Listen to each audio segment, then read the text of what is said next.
नमस्कार, महाकाल बुलेटिन में आपका एक बार फिर से स्वागत है। मैं हूं आपके साथ अरुण कुमार। सबसे पहले शहर की खास गतिविधियां।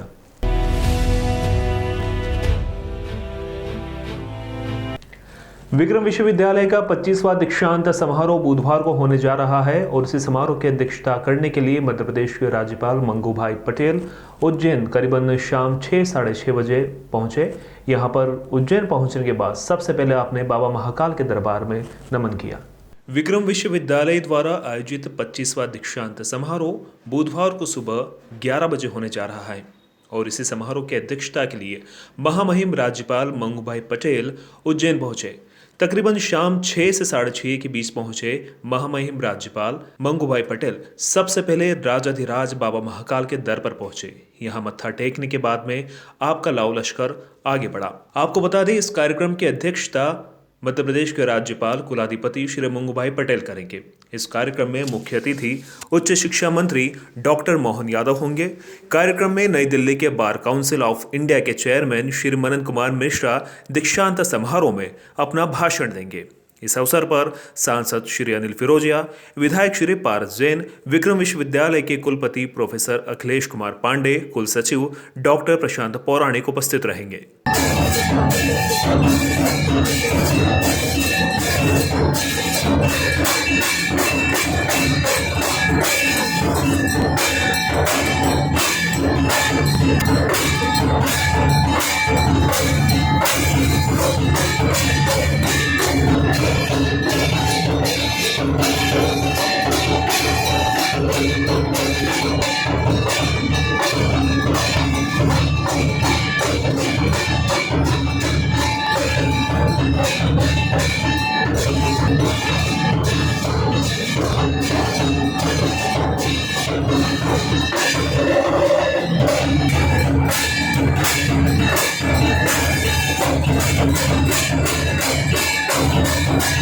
आज माननीय प्रदेश के राज्यपाल महोदय भगवान महाकाल के यहाँ दर्शन करने आए। कुलाधिपति एवं राज्यपाल मंगूभाई पटेल की अध्यक्षता में साथ ही मंत्री डॉक्टर मोहन यादव के मुख्य आतिथ्य में 25वां दीक्षांत समारोह होगा। सुरक्षा व्यवस्थाओं को लेकर साथ ही अन्य व्यवस्थाओं के लिए तैयारियां जोर शोर से की जा रही है। 22 दिसंबर को स्वर्ण जयंती सभागार में विक्रम विश्वविद्यालय के 25वें दीक्षांत समारोह का आयोजन किया जा रहा है। बुधवार को कुलाधिपति एवं राज्यपाल मध्य प्रदेश के मंगूभाई पटेल की अध्यक्षता में एवं डॉक्टर मोहन यादव, मंत्री उच्च शिक्षा मध्य प्रदेश शासन के मुख्य आतिथ्य में ये समारोह संपन्न होगा। समारोह में दीक्षांत भाषण Manan Kumar Mishra, chairman Bar Council of India, New Delhi देंगे। आयोजन के अतिथि अनिल फिरोजिया, सांसद सदस्य, पारस चंद्र जैन, विधायक मध्य प्रदेश विधानसभा होंगे। कुलपति प्रोफेसर अखिलेश कुमार पांडे विद्यार्थियों को आशीर्वचन प्रदान करेंगे। यह आयोजन दिनांक 22 दिसंबर बुधवार को प्रातः 11 बजे विश्वविद्यालय के स्वर्ण जयंती सभागार में होगा। इसको लेकर तैयारियों को अंतिम रूप दिया जा रहा है। सोमवार की शाम एसपी सत्येंद्र कुमार शुक्ला ने आला पुलिस अधिकारियों के साथ इन तैयारियों और सुरक्षा व्यवस्था का निरीक्षण किया। उनके साथ कुलपति अखिलेश पांडे और रजिस्ट्रार प्रशांत पौराणिक आदि लोग थे। हाँ सर, एचडी रहेगा मुझे लगता है। सबसे पहले अपन आई थिंक यही लेंगे, सीधे वहाँ लेंगे, वहाँ से उनको वहाँ निकालेंगे, क्या करेंगे? सीधे वो दोनों रास्ते हैं सर। एक तो ये ही है, लास्ट टाइम जहाँ तक मुझे ध्यान है कि अपन यही यहाँ से लेके गए। नहीं सर, टाइम क्या हुआ था, वहाँ ले गए की zigzag है, तो वो वाला द्वार है सर, अगले वाले से प्रवेश करिए थे, ऐसे गोल घूमते हुए उस वाले गेट से निकलते तो वहाँ पर तैयार होगी। तो आपका मानना है कि नहीं कोई दिक्कत नहीं ठीक है सर, बुक किया वहाँ पे, ठीक है, वहाँ पे डायरेक्ट सीधी गाड़ी वहाँ पहुँच जाएगी।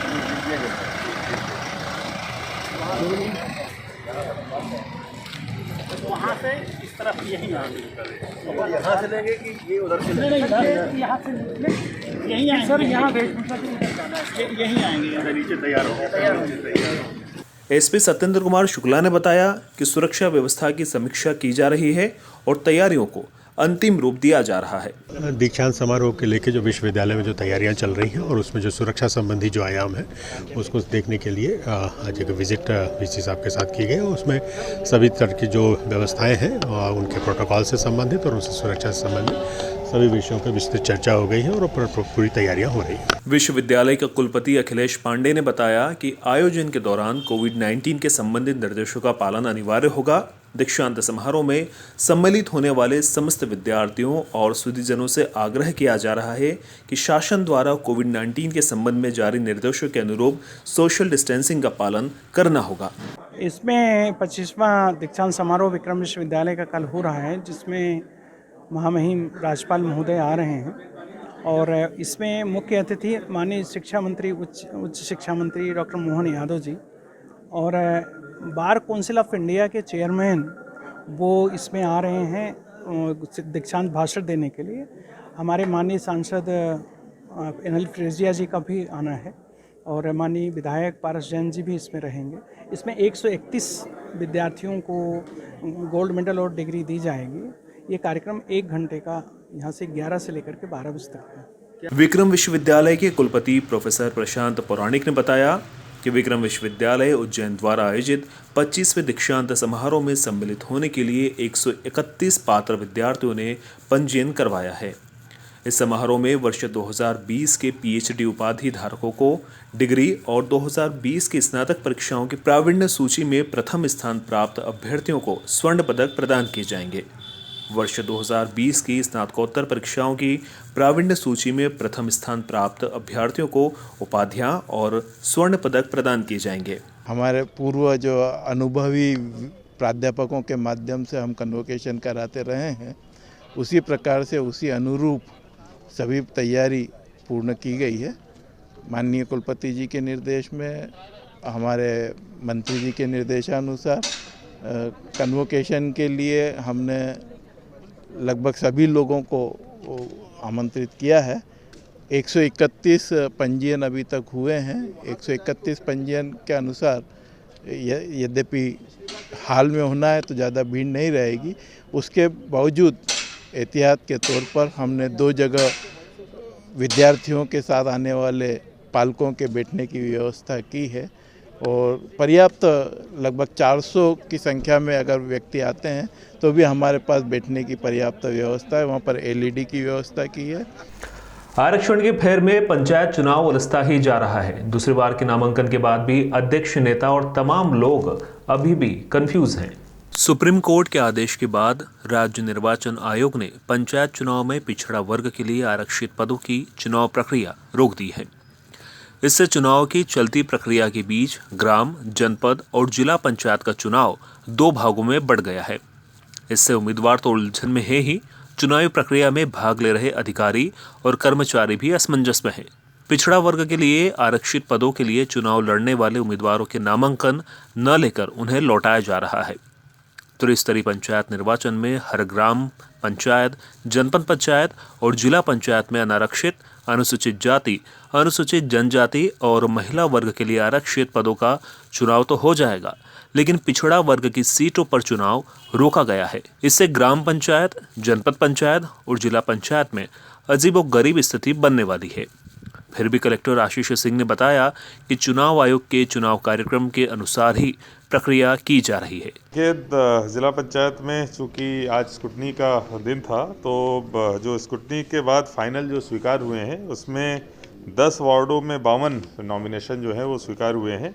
अगर उज्जैन ब्लॉक की हम लोग बात करें तो उसमें 18 जो अभ्यर्थी हैं जो नॉमिनेशंस हैं, और बड़नगर ब्लॉक में 19 और खाचरोद में टोटल 15। तो इस तरीके से कुल मिला के 52 लोग जो अभी पहले और दूसरे चरण के थे उसमें चुनाव में भाग ले रहे हैं। देखिए, जिला पंचायत सदस्यों के लिए वार्ड क्रमांक 15, 16 और 17 3 के लिए नामनिर्देशन प्राप्त किया है। आज 20 तारीख की लास्ट डेट थी। 3 बजे तक हमारे पास में वार्ड नंबर 15 में 3 आवेदन आए हैं, वार्ड नंबर 16 में 4, वार्ड नंबर 17 में 8 हैं। तीनों ही वार्ड हमारे अनुसूचित जाति महिला हेतु आरक्षित थे। सारे वार्ड प्राप्त हो चुके हैं। जो इलेक्शन कमीशन की प्रक्रिया है उसके तहत कल 10:30 बजे से इन प्राप्त आवेदनों की समीक्षा की जाएगी इसी कार्यालय में, और उसके बाद 23 तारीख को नाम निर्देशन वापसी है।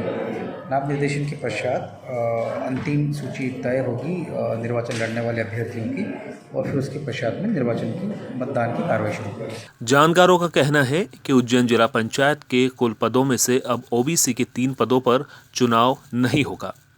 इसी तरह जनपद पंचायतों में भी ओबीसी आरक्षित पदों पर चुनाव नहीं होगा। पंच के भी ओबीसी के लिए आरक्षित पदों पर यही स्थिति बनेगी। इस तरह जिला पंचायत और हर जनपद में चुनाव होने के बावजूद उसका कोरम पूरा नहीं हो पाएगा, क्योंकि ओबीसी के लिए आरक्षित सीटें खाली रह जाएंगी। इससे हर पंचायत संस्था का गठन नहीं हो पाएगा। एक तो पहले ही सरकार 5 के बजाय 7 साल के बाद चुनाव करा रही है, वो भी आधा अधूरा और उलझन भरा चुनाव हो रहा है। ग्राम पंचायत जैसी संवैधानिक संस्था को भी सरकार निर्णय लेने के अधिकार से वंचित कर रही है। ओबीसी के जितने थे उनमें निर्वाचन आयोग ने चुनाव पे रोक लगा रखी, इसलिए ओबीसी के वार्डों में हमने भारतीय जनता पार्टी ने प्रत्याशी घोषित नहीं किए। अनारक्षित और अनुसूचित जाति के लिए जो वार्ड आरक्षित है वो ऐसे वार्डों की संख्या 13 में से 10 है। 3 ओबीसी के लिए वो हमने छोड़ दिए। 10 वार्डों में से 9 में भारतीय जनता पार्टी ने जिला पंचायत में अपने अधिकृत प्रत्याशी घोषित कर दिए हैं। एक वार्ड क्रमांक 2 जिसमें हम आज या कल में वो भी प्रत्याशी घोषित कर देंगे। सारे प्रत्याशी आज फार्म नामांकन जमा कर चुके हैं। किस तरह की तैयारियां कर रखी पूरी भारतीय जनता पार्टी ने चुनाव को लड़ने के लिए? भारतीय जनता पार्टी के कार्यकर्ताओं की निश्चित रूप से पूरी रचना बन गई है। आने वाले 2 दिन में जैसे ही चुनाव चिन्ह मिलेगा उसके बाद एक बड़ी बैठक करके प्रत्येक बूथ पर भारतीय जनता पार्टी का काम नीचे कार्यकर्ता प्रत्याशी के लिए काम करेंगे और प्रत्याशी के जनसंपर्क का 2 दिन बाद शुभारंभ हो जाएगा। उज्जैन शहर के वाहनों के पीयूसी सर्टिफिकेट बनाने वाली 3 कंपनियों के लाइसेंस निरस्त किए गए। आरटीओ संतोष कुमार और कलेक्टर के निर्देश के साथ जब ये टीम शहर में निकली तो कई सारे सेंटर अनियमितताओं में पाए गए, जिनके सर्टिफिकेट निरस्त किए गए। टीम में आरटीओ संतोष मालवी और खाद्य नियंत्रक मोहन मारू शामिल थे। निरीक्षण में प्रदूषण जांच केंद्र माधव क्लब कॉम्प्लेक्स उज्जैन द्वारा प्रदूषण जांच गुणवत्ता पूर्ण नहीं किए जाने एवं पीयूसी सेंटर अक्सर बंद पाए रहना पाया गया। उक्त पीयूसी का लाइसेंस जिला परिवहन अधिकारी संतोष मालवी द्वारा मौके पर निलंबित किया गया। दल द्वारा अन्य केंद्र चौहान प्रदूषण जांच केंद्र मिशन कंपाउंड की मौके पर जांच की गई, मशीन बंद होना पाया गया और इसी के चलते अधिकारी द्वारा लाइसेंस को निलंबित कर दिया गया।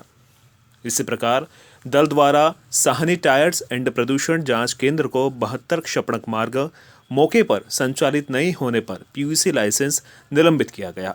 अन्य पीयूसी सेंटर शिव शक्ति प्रदूषण जांच केंद्र देवास रोड उज्जैन के निरीक्षण में पीयूसी सेंटर द्वारा वाहनों का पीयूसी करना एवं गुणवत्तापूर्ण जांच करना पाया गया एवं मौके पर कुछ वाहनों के पीयूसी दल द्वारा करवाए गए। कलेक्टर उज्जैन द्वारा टीएल समीक्षा बैठक में संचालित पीयूसी सेंटर का परिवहन खाद्य एवं आईटीआई के दल के साथ अतिरिक्त जिला दंडाधिकारी के निर्देशन में आगामी 1 सप्ताह में समस्त पीयूसी सेंटर का कैलिब्रेशन एवं उनकी जांच करने के निर्देश दिए गए थे। वाहनों के पीयूसी कराने सभी जिलाधिकारियों, उनके अधीनस्थ वाहनों एवं समस्त वाहन संचालकों से आग्रह किया गया कि वे अपने वाहन का पीयूसी तत्काल कराएं, ताकि विभिन्न जांच में उन्हें अपरिहार्य स्थिति का सामना न करना पड़े एवं कोई भी असुविधा न हो। अभियान चलाकर पीयूसी सेंटर एवं बिना पीयूसी संचालित वाहन की सतत एवं प्रभावी जांच की जा रही है।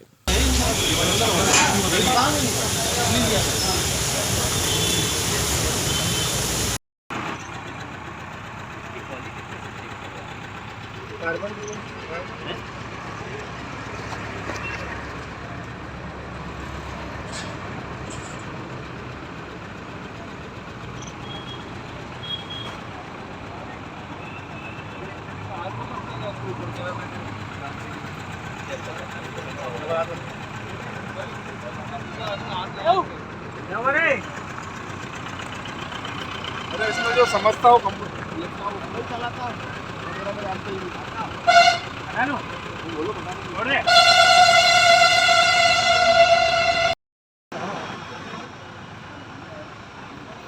जो पीयूसी सेंटर्स हैं हमारे ये संज्ञान में आया है कि कोई भी पोल्यूशन का सर्टिफिकेट बना लेता है और लेकिन जो ढंग से चेकिंग है वो नहीं हो पा रही है, और जिसमें से जो कुछ के सर्टिफिकेट चेक कराए गए थे, कुछ का रिन्यूअल चेक कराए गए थे, उसके तहत 3 लोगों का हमने निरस्त किया है और बाकी के जो बचे हुए हैं उनका सबका हम लोग आगामी 7 दिनों में 100% वेरिफिकेशन कराएंगे मशीन के जरिए, जिससे कि ये पता लग सके कि वो स्वयं जांच करने में सक्षम है या नहीं है। अगर ऐसा लगेगा कि वो स्वयं जांच करने में सक्षम नहीं है तो उनको बंद कराने की कार्रवाई करी जाएगी। कुल मिलाकर पोल्यूशन के मामले में और ख़ासतौर पर जो एयर क्वालिटी इंडेक्स के ऊपर सरकार का बहुत ज़्यादा ध्यान है, उसमें उज्जैन भी अच्छा करे, बेहतर करे और हमारा पर्यावरण जो है वो स्वच्छ रहे, उसके लिए बहुत महत्वपूर्ण है। उज्जैन के बृहस्पति भवन में चल रही जन सुनवाई में ग्राम नवादा के जल नल योजना का मामला एक बार फिर से पहुंचा। अब की बार यहां पर अधिकारियों पर आरोप लगाए हैं कि उन्होंने ग्रामीणों के साथ जो बयान लिए गए थे उन बयानों के साथ छेड़छाड़ की है। दरअसल पूरा मामला इस प्रकार है कि ग्राम नवादा के ग्रामीण को कई वर्षों से नल जल योजना का लाभ नहीं मिल पा रहा है। मामले को लेकर ग्रामीणों ने कई बार जन सुनवाई में कलेक्टर से शिकायत की थी, जिस पर कलेक्टर ने कार्रवाई करते हुए जांच दल को जांच के लिए ग्राम नवादा भेजा था। वहीं आज शिकायतकर्ता आनंदीलाल कपासिया ने मामले को लेकर शिकायत करते हुए बताया है कि ग्राम नवादा आए जांच दल ने नल जल योजना को लेकर ग्रामीणों के बयान को लेकर पंचनामा तैयार किया था और कार्रवाई के लिए पंचनामे को नागदा जनपद सीईओ को भेजा था। वहीं उक्त मामले में नागदा जनपद सीईओ ने ग्रामीणों के बयानों के साथ छेड़छाड़ कर अपने उच्च अधिकारियों को भ्रमित किया है। मैंने शिकायत की थी नल जल योजना की, ग्राम पंचायत नवादा की। तो हमारी शिकायत मौके पे जांच दल गए थे ग्राम नवादा, ग्राम पंचायत नवादा में। तो वहाँ मौके पे जो पंचनामा बनाया गया था ग्रामीणों का, और बालेसर आजना सहायक सचिव है और प्रभार भी उनके पास सचिव का है, उनके कथन और मेरे कथन और ग्रामीण के कथन सभी के लिए गए थे। उनको कथन को जनपद सीईओ मैडम द्वारा पूरे कथन को दबा दिया गया है और दूसरे उनने कथन लेके वो पूरे मैटर को चेंज कर दिया गया और उनके अलग अलग कथन लिए गए हैं सभी के, और कन्हैयालाल पांचाल के कथन लिए गए, उसमें बालेसर के कथन लिए गए और मुकेश चंद्रवंशी के कथन लिए गए। उनके सभी के कथन तीनों के अलग अलग, और कोई तारीख भी नहीं है, कोई बायोडाटा नहीं है, और उनके फर्जी अलग अलग पूरा मैटर चेंज कर दिया गया है। विश्व प्रसिद्ध ज्योतिर्लिंग बाबा महाकालेश्वर की भस्म आरती रोज सुबह की तरह आज सुबह तड़के 4 बजे शुरू हुई। जैसे जैसे बाबा महाकाल की भस्म आरती आगे बढ़ती जा रही थी, वैसे वैसे भक्तों में आस्था का सैलाब उमड़ता जा रहा था। रोज सुबह होने वाली बाबा महाकाल की भस्म आरती में आज तड़के बाबा महाकाल को भस्मीभूत किया गया। भस्म आरती के दौरान पूरे मंदिर परिसर में बाबा के जयकारे गूंजते रहे। 12 ज्योतिर्लिंगों में से एक विश्व प्रसिद्ध राजाधिराज बाबा महाकाल के दरबार में आज तड़के 4 बजे भस्म आरती की गई। भस्म आरती के पूर्व बाबा महाकाल को हरिओम जल चढ़ाया गया। हरिओम का जल चढ़ाने के पश्चात राजाधिराज महाकाल को भस्म अर्पण की गई। भस्म अर्पण करने के बाद राजा के रूप में बाबा महाकाल का श्रृंगार किया गया। तत्पश्चात ढोल नगाड़ों की थाप के बाबा महाकाल की आरती की गई। भस्म आरती में अपने राजा के दर्शन पाकर भक्तों ने राजाधिराज महाकाल के जय घोष लगाए। राजाधिराज बाबा महाकाल की एक झलक पाने के लिए भक्त बड़े ही बेताब दिखाई दिए।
महाकाल टुडे के इस बुलेटिन में फिलहाल इतना ही। आप चलते रहिए महाकाल टुडे के साथ।